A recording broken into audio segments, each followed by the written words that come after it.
First of all, I just want to thank you for being here and giving me like the time to like do my project and stuff because it's like yeah. And by the way, I have like a camera like right there like recording, so yeah. So first of all, it's like the introduction. So basically, you just have to say like your name, age, occupation, nationality, origin, and your favorite color. Favorite color. Okay.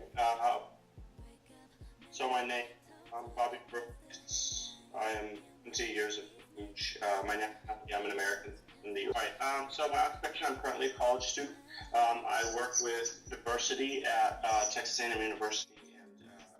All right, next question. What is your standpoint on the whole immigrant debate, and what have you done to make things better? Ooh, okay, that's interesting. So, the immigrant debate, that is a big debate that we see a lot on A&M. It takes a lot of different perspectives. People will sometimes argue about, whether we need to allow immigrants into the country or Texas A&M. If we do, what kind of tuition they need to be paying. But we're trying to encourage leadership and administration within the university to take on standpoints that say that we will make sure that we prioritize the education for undocumented students here on Texas A&M. And then also, we also want to prioritize students that also are immigrants and maybe have gone through the process in a legal manner, if you will. Making sure that students, no matter what, that are here are going to be treated with respect, educated, and with basic human rights. That's something that a lot of people still struggle with here. Thank you. Of course. So have you ever had opinions on multiculturalism that have changed over time? What opinions on this subject do you find important to you? Okay, so I don't know if I have opinions that have changed. Going to my elementary school in my hometown, I went to school with a lot of students who were they were mainly Mexican American students. That was predominant. So we had other Hispanic students, not too terribly many though, that were not Mexican American in that school. And then we had a few African American black students in the school and a few white students. But mainly that was kind of my growing up experience, was operating in a culture that was the dominant culture for that specific elementary school was Mexican American heritage and culture, and so that was something that I really enjoyed. I never really thought it was weird. That's just what I accepted. I thought that everyone has that same amount of multiculturalism in their life, and that's something that my parents have always. Like basically, we talked about how Texas is one of the states that have like a lot of like Latinos and stuff.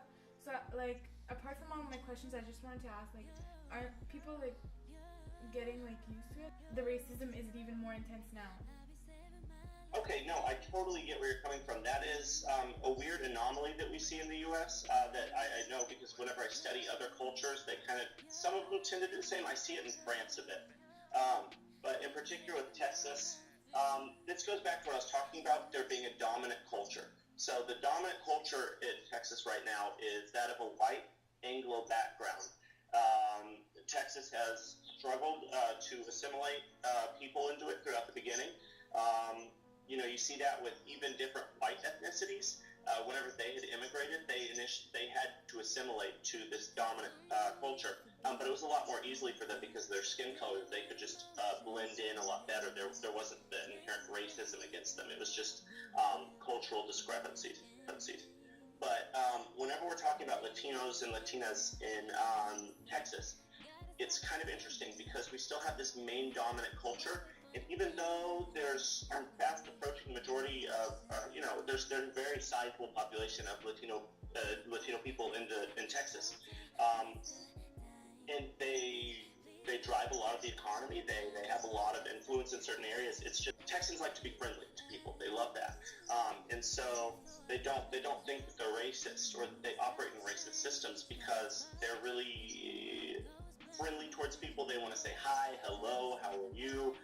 But at the same time, they can have some very, very wrong assumptions about people, and they can be prejudiced towards others, if you will. And so, it can be a little saddening to see that because they won't operate or they don't realize the greater systems that they're playing in, which are racist, because they themselves are friendly to people or accept people whenever they assimilate into their culture. So there's a lot of people. There's also still, even though there's no like legal segregation, we still have people who only exist in the same communities. So there's redlining. Realtors won't sell houses to people if they think that their skin color won't fit in a certain neighborhood. And so through that, we see white neighborhoods, we see Latino neighborhoods, and we see black neighborhoods. And Right, so do you know any foreigners or immigrants? How would you describe them? Do you feel they break or confirm certain stereotypes?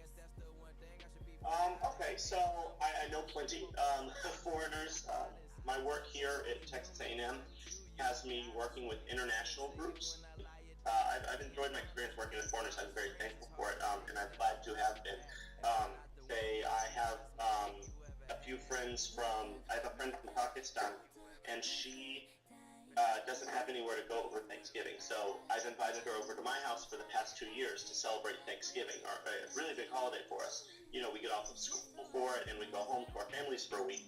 And since she doesn't have family to go home to during that time because it's a lot of money to fly back to Karachi in Pakistan, she will stay and she'll stay and get to celebrate an American Thanksgiving. Okay. So what's the biggest misconception about foreigners and immigrants? Why do you say they are false? Okay. There's so many misconceptions about foreigners and immigrants here. I think that one of the biggest misconceptions is that foreigners and immigrants don't have a place here, that they can't fit in socially, or that they can't fit in through the work, that this doesn't belong to them. And that's really unfortunate because Texas and America in general has been built, every country in the American continents, from Canada all the way down to Chile, having to deal with that.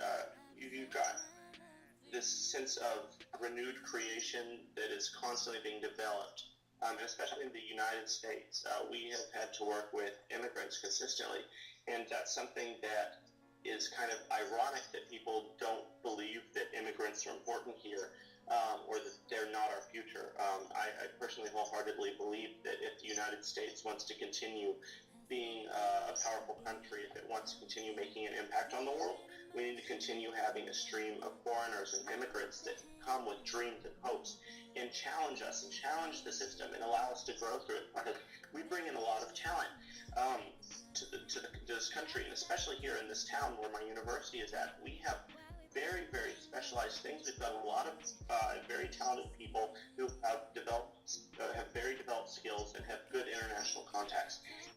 Like another question that popped in my mind is you guys talk about, and here too, in Canada too, it's a big problem. But you guys talk about immigrants and stuff, and how they should stop coming in and blah blah blah.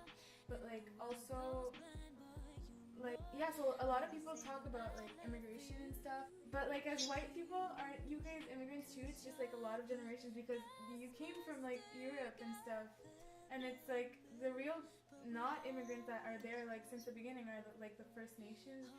So yeah, that's my question. Okay, I really like that question actually. I love that. But yeah, so that's I think that kind of delves into something called colorism a little bit, and we see that in a lot of different countries, but especially in Mexico, we see racism between the European immigrants and the native Mexicans that live there. And so, we see that a lot, but especially in the U.S. too. But yeah, so there's always that thing. White people most certainly were immigrants here, and there's still a lot of white people that still immigrate here. It's funny because a white immigrant that immigrates to the United States today is not going to be considered an immigrant. They're going to just be they're an American now, something like that. They'll be so much more easily accepted than someone of a different skin color, and that's extremely unfortunate. But yeah, so we see that the United States has put Native Americans on all sorts of reservations where there's rampant poverty, drug usage, alcoholism, you name it, all the bad the United States government is not really doing much to assist that, nor take responsibility for the fact that these people are in such a negative situation in the first place because of the United States government, because of the white people that had immigrated here initially. And so that's really unfortunate. As to your question, that's a really obvious question, you would think, right? Like, I mean, y'all were immigrants too. Like, my family immigrated here at one point. That's why it's so funny sometimes. But there are people that acknowledge the fact that they said, oh yeah, we immigrated here, but now we own it. We own it. This is our country. I've seen that argument that people have made. They say, well, it doesn't matter who came here first. What matters is who made it better and who empowered it. And that's really unfortunate because that's racist. That says people that were here before white people, the European immigrants, are unable to develop a nation or to live happily or don't know what's better for their own selves. That goes back to the white savior complex, where white people feel that they need to save everything and go around and fix and stuff and, be the one that's responsible for making the world better. And I mean, that can also play into the concept of the white man's burden. I don't know if you've researched that, but that is an ideology that was held a few hundred years ago, that it was, maybe 1800s, that it was the white person's job, particularly the British people, to go around fixing things and fixing different parts of the world, like Africa especially. And so that's really unfortunate. But yeah, we do see that here, where people say, well, it doesn't matter who got here first, whether, the First Nations, Native Americans had established this. They didn't establish it well enough, and they weren't effective in it, and they lost it. And so that is kind of that reasoning.